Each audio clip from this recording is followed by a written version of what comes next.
नए मुख्य सचिव होंगे। इससे पहले अभी तक वो डेवलपमेंट ऑफिसर, वो विकास आयुक्त के पद पर तैनात थे। अब इन्हें बिहार का नया मुख्य सचिव बनाया जाएगा। ठीक है, अभी जो दीपक कुमार हैं, अभी जो वर्तमान मुख्य सचिव हैं, वो 28 फरवरी को रिटायर हो गए। अब इनकी जगह ये अपना पदभार ग्रहण करेंगे। ठीक है, बस इतना ही याद रखना है। चलिए आगे चलते हैं। कर्नाटक के मुख्यमंत्री बी.एस. येदियुरप्पा, कर्नाटक के मुख्यमंत्री इस समय कौन है? बी.एस. येदियुरप्पा ने 26 फरवरी 2021 को नम्मा कार्गो सेवाओं की शुरुआत किया। नम्मा कार्गो, कार्गो तो आप समझ रहे होंगे। ठीक है, देखिए यहाँ पर आपको पता है जो राज्य सरकार की बसें होती हैं, मतलब राज्य सड़क परिवहन निगम होता है, वो अब क्या करेगा? पार्सल का परिवहन भी करेगा। इससे क्या हो सकेगा? अधिक राजस्व उत्पन्न हो सकेगा। सपोज जो यूपी सरकार की है, बिहार सरकार की है बसें, सपोज मान लीजिए वो सपोज दिल्ली से वो पटना जा रही है। ठीक है, दिल्ली से कहाँ जा रही? पटना।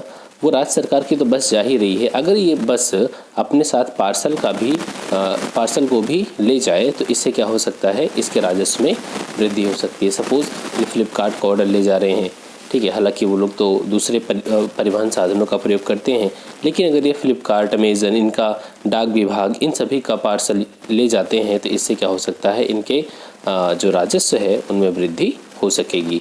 तो ये जो नम्मा कार्गो सेवाएं शुरुआत है इस सेवा की, इसका संबंध इसी से है। ठीक है, नम्मा कार्गो सर्विसेज। ठीक है, और इस सेवा को कर्नाटक के 109 बस स्टेशनों पर लागू किया जाएगा। ठीक है, तो बस इसके बारे में इतनी सी बातें आपको याद रखनी है। नम्मा कार्गो सेवा किस राज्य के द्वारा शुरू किया गया? इसकी शुरुआत की गई कर्नाटक राज्य के द्वारा। ठीक है, चलिए आगे चलते हैं।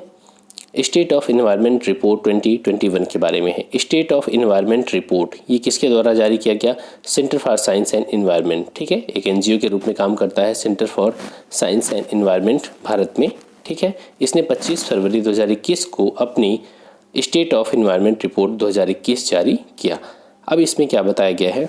इसमें बताया गया कि कोविड-19 की वजह से दुनिया भर के बच्चों पर क्या प्रभाव पड़ेगा। ठीक है, मतलब कोविड-19 का बच्चों पर क्या फ़र्क पड़ेगा, इस रिपोर्ट का इस बार का ये मुख्य विषय रहा है।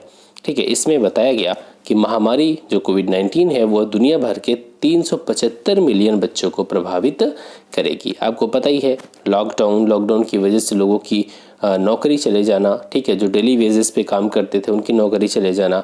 आपने भारत में ही देखा कितना दिल्ली, मुंबई, यहाँ से लोगों का पलायन हुआ, वो अपने घरों की ओर लौटे और लौटने के लिए उन्हें किन किन मुसीबतों का सामना करना पड़ा। तो वो तो बहुत ही दयनीय स्थिति थी उस समय के, जो आपने दृश्य देखे होंगे। ठीक है, तो दुनिया भर में लगभग 375 मिलियन बच्चों को ये कोविड-19 प्रभावित करेगी। ठीक है, और नवजात शिशु से लेकर जो 14 साल तक के बच्चे हैं उनको लंबे समय तक चलने वाले प्रभावों का सामना करना पड़ेगा। चलिए, जिनके घर में सुख सुविधाएं थी तो उन्हें बहुत ज़्यादा चुनौती का सामना नहीं करना पड़ा, लेकिन जो लोग बाहर रहते थे वो लोग अपने जब घरों की ओर लौटे तो उनके पास कोई काम नहीं था। ठीक है, दूसरी बात, कोई काम नहीं था तो उन्हें साथ ही मिड डे मील स्कीम, अभी पिछले वीडियोस में हमने बात किया, मिड डे मील स्कीम वगैरह भी बंद हो गई। तो इन सभी चुनौतियों का जो संयुक्त परिणाम रहा वो बच्चों पर सबसे ज़्यादा दुष्प्रभाव देखने को मिला। इसमें क्या क्या दिक्कत आई? ये बच्चे जो हैं वो कम वजन वाले हो गए, इनकी हाइट और वेट का जो रेशियो, स्टंटिंग, मतलब कि इनका जो हाइट होगी वो क्या होगी? कम हो जाएगी। बाल मृत्यु दर में वृद्धि, ये सारी दिक्कतों का सामना करना पड़ेगा बच्चों को। उनकी शिक्षा, उनकी कार्य उत्पादकता भी दुष्प्रभावित हो जाएगी।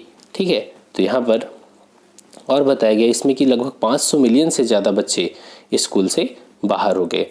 ठीक, अभी भी लोग डर रहे हैं कि बच्चों को स्कूल भेजें या ना भेजें। और ख़ास बात क्या है, 500 मिलियन बच्चों में से इसमें से आधे बच्चे कहाँ पर हैं? केवल भारत के हैं। आज भी आपके गांव में देखिए बच्चों का जो स्कूल है वो नहीं खुला होगा। बच्चे या तो कोचिंग पे डिपेंड है या तो वो कुछ भी नहीं कर रहे। बच्चे, अगर घर में कोई पढ़ाने वाला व्यक्ति है तो वो पढ़ा रहा होगा, अदरवाइज़ बच्चे कुछ नहीं कर रहे हैं। तो उनका एक साल जो है वो ख़राब हुआ है। सपोज़ जिस बच्चे का आपने एडमिशन का प्लान बनाया था कि हम एडमिशन करवाएंगे इस साल, मतलब 2020 में, लेकिन क्या हुआ? एडमिशन नहीं हुआ। और एडमिशन ना होने की वजह से क्या हो गया? अब अगर आप एडमिशन करा भी देते तो वो बच्चा ऑनलाइन पढ़ता। जो बच्चा कभी ऑफलाइन एक भी दिन स्कूल ना गया हो वो बच्चा ऑनलाइन कैसे पढ़ लेगा? ठीक है, तो ये सारी दिक्कतें थी।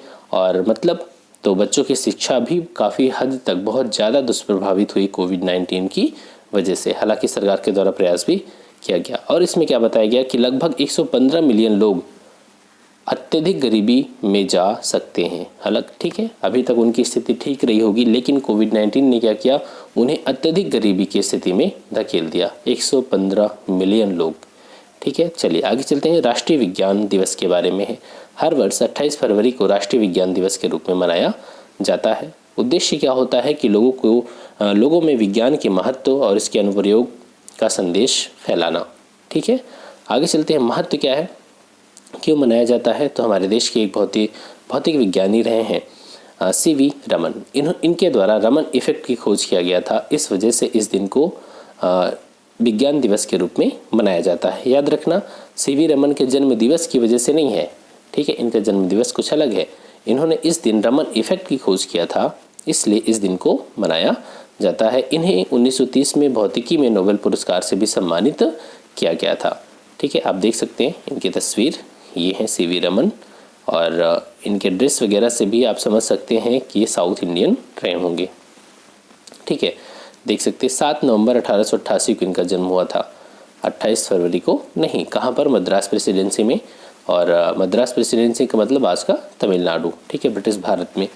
और इनका जो मृत्यु हुई वो 21 नवंबर 1917, 82 साल की एज में, बेंगलुरु में, मैसूर। ठीक है, मैसूर स्टेट में। पहले मैसूर जो था वो आज का क्या है, Karnataka.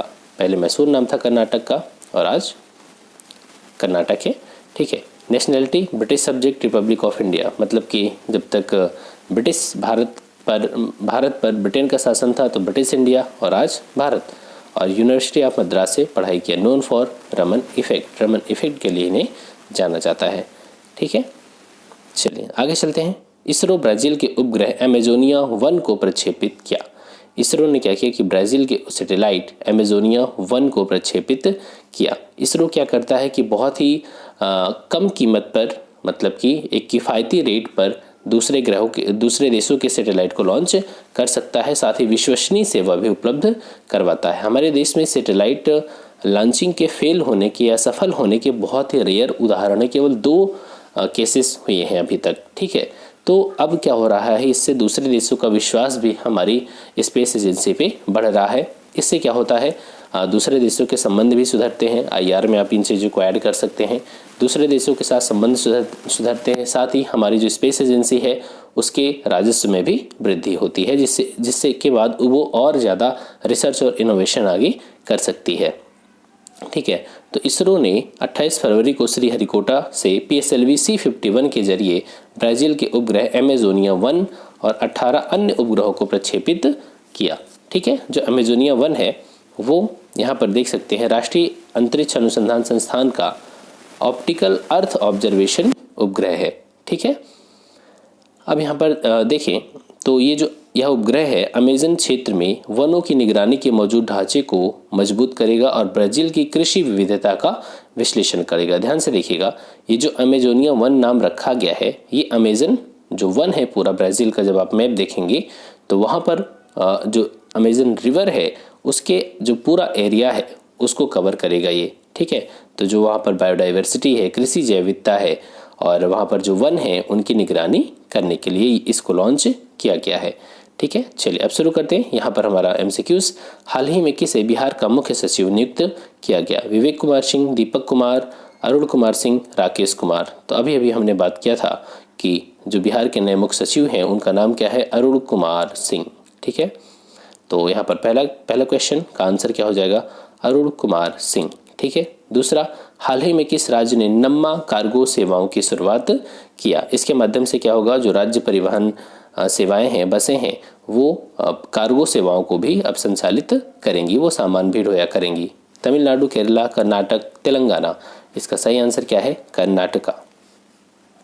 State of environment report 2021 के अनुसार कितने बच्चे कोविड-19 महामारी से प्रभावित होंगे? 250 मिलियन, 300 मिलियन, 350 मिलियन, 375 मिलियन। तो इसका सही आंसर क्या है? फिर से एक बार हम डेटा देख लेते हैं, क्योंकि डेटा भूल सकता है। ठीक है, तो बार बार आप इसको देखते रहिए। यहाँ पर बताया गया कि लगभग 375 मिलियन बच्चे प्रभावित होंगे इस कोविड-19 की वजह से? तो यहाँ पर आपका सही आंसर क्या है? 375 मिलियन। 375 मिलियन बच्चे प्रभावित होंगे। हाल ही में इसरो ने किस देश के उपग्रह अमेजोनिया 1 को प्रक्षेपित किया? याद रखना बहुत आसान है। अमेजन नदी कहाँ पर बहती है?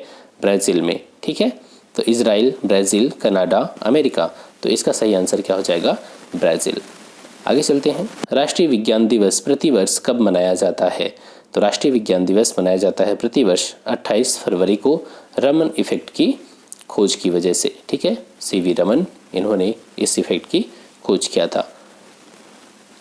ठीक है, तो दोस्तों ये रहा आज का वीडियो। आई होप कि आपको अच्छा लगा होगा, और प्लीज़ वीडियो को लाइक करना और कमेंट सेक्शन में ज़रूर बताना वीडियो कैसा लगा, और हाँ, वीडियो को शेयर करना मत भूलना। Thanks for watching, keep smiling.